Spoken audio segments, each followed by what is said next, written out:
Good evening, everybody. Hey, kids out front playing. I'm coming out to get the eggs. So, let's check the eggs. I like how it's dark or lighter at night now. All right, so we got 2, 4,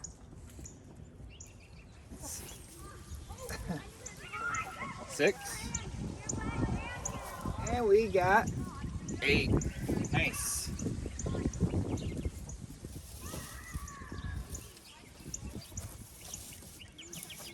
Chickens that really like being back up in the box, laying their eggs up in the boxes like they should. I just think it got too cold in the boxes, so they didn't want to lay in there, so they're just pulling all the bedding out to either lay up top or lay down below or lay inside the coop.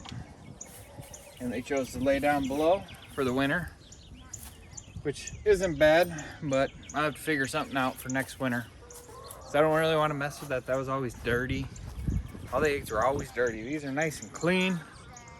I don't have to worry about it. So we got 8 eggs today. Pretty good. Thanks for watching. This is C.F.F. May God bless you and your family, and we'll see you next time. Wait, Dad. Would it count if I threw it up and the 2-hand touched me? Basically, I wouldn't have the ball, so it wouldn't count. You'd be down. No. Yeah. See?